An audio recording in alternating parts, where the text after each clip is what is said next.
नमस्कार, आप देख रहे हैं एबीसी इंडिया। मैं अमित भोबिया।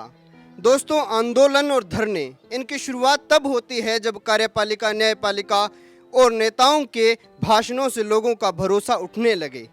रात का अंधेरा है, छोटे से गली के अंदर कुछ लोग इकट्ठा हो गए।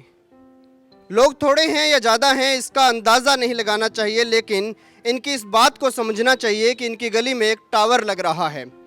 टावर के प्रति इनका रोष है और रोष इस बात को लेकर है कि अभी मामला पेंडिंग है और उसके बाद भी जियो का टावर लग रहा है। आपको बता दूं दोस्तों कि पूरा मामला तो यही लोग बताएंगे, लेकिन मेरा यहां आने का फर्ज बस इतना सा था कि धरने और आंदोलनों में जो आवाज़ें होती हैं वो कहीं किसी छोटी सी गली में रात के अंधेरे में दफन ना हो जाएं, क्योंकि माताएं और बहनें वो भी हैं और बुजुर्ग भी हैं। किसी व्यक्ति से यहाँ पर जानने का प्रयास करोगे तो पूरी की पूरी बात आपको पता चल जाएगी। हम सबसे पहले बात करते हैं, एमसी साहब हैं आप? एमसी कौन? चलो जो भी हैं, रिप्रेजेंट कर सकते हैं ना जिस मुद्दे के लिए बैठे हैं। क्या मुद्दा है बताइए। ये गली में टावर लगा रहे हैं काफ़ी टाइम से, साल हो गया। तो कंजेस्टेड जगह है, कुछ भी हो सकता है। सब घर के ऊपर सोते हैं, छतों के ऊपर सारे, इतनी ऊपर कल को कोई इंसिडेंट हो जाए। कोर्ट में कोई पेंडिंग है, तारीख के बाद भी ये लगाए जा रहे हैं। काम को शुरू कर रखा है इन्होंने, हालांकि कोर्ट ने रोका हुआ था काम, लेकिन उसके बाद भी लगाए जा रहे हैं। किसी की कोई सुनवाई नहीं हो रही है। सब कुछ करके देख लिया हमने जी। आज हम फिर मजबूर हुए हैं धरना लगाने के लिए।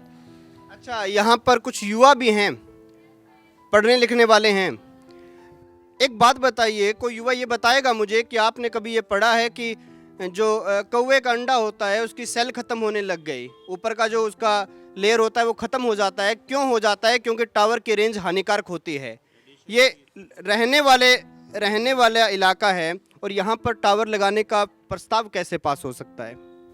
इसके बारे में तो हम कुछ नहीं कह सकते, पता नहीं कहाँ से पास करवाया इन्होंने, लेकिन इनका एक एजेंडा ही बना रखा है। हर जगह पे थोड़ी सी जगह लेके टावर बनाना शुरू कर देते हैं। पहले भी इनके 2-3 जगह पे लगे हुए हैं, तो इन्होंने बंद करके ही अंदर कर दिया, ऊपर रिहाइश कर ली, उसके बाद टावर लगाना शुरू कर दिया इन्होंने। अच्छा, कुछ और लोग भी हैं, उनसे भी बात करते हैं। माताएं हैं, उनसे पूछते हैं। मोहल्ले में टावर है, विरोध है, विरोध करने वाले हैं, उनसे थोड़ा और जान लेते हैं। जी बताइए, क्या दिक्कत है? सर, हमारे घर में बच्चे भी हैं जी और बुजुर्ग भी हैं, तो इनका तो गलत जो पड़ेगा असर हमारे बच्चों पर भी पड़ेगा और बुजुर्गों पर भी पड़ेगा। तो जो उसका जो हर्जाना भरेगा कौन भरेगा? हमें तो इस बात का है जी।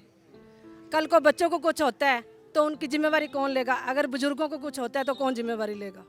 ये धमीजा परिवार इसकी लेगा टावर की? अगर ये टावर लगेगा तो उसके सारे नुकसान ही नुकसान है जी हमें। हाँ जी, तो हमारे बच्चे कहाँ पर जाएं, बुजुर्ग कहाँ जाएं? हम तो मोहल्ले में रहेंगे, छोटे छोटे हमारे घर हैं, हमने ऊपर सोना भी होता है, बैठना भी होता है, धूप में भी बैठेंगे और रात को भी वहाँ बैठेंगे, तो कहाँ जाएंगे जी? इस टावर का तो हमें बहुत ज़्यादा नुकसान है। दिक्कत ये है कि जो टावर लगेगा उससे कुछ रेंज निकलेगी और उस सिग्नल से आपको दिक्कत है। ये हमें धमकियाँ भी देते हैं जी, फ़ोन करके कहते हैं भी आपके परिवार का कोई नहीं जाएगा गली में धरना देने के लिए। इनके रिश्तेदार हमें फ़ोन करते हैं जी, तो हम कहाँ जाएं? हम इनके डर से जहाँ टावर लगने दे जी?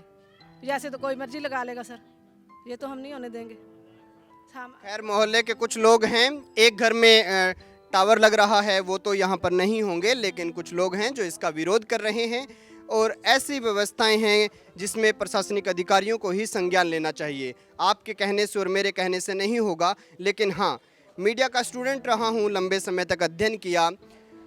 उस दौरान एक चीज़ तो नोट की थी मैंने कि जो भी ऐसी चीज़ें होती हैं, टावर है या कुछ भी और सिस्टम है, सैटेलाइट सिस्टम होते हैं, ये सारे के सारे शहर से थोड़ा बाहर होने चाहिए ताकि लोगों को दिक्कत ना हो। और जिस तरह के युग में हम जी रहे हैं, टेलीकम्युनिकेशन का युग है, ऐसा भी नहीं है कि टावर लगना नहीं चाहिए, लगना चाहिए, लेकिन उसकी जगह कोई और हो सकती है। यही कहना चाहते हैं। खैर दोस्तों, बहुत बहुत धन्यवाद।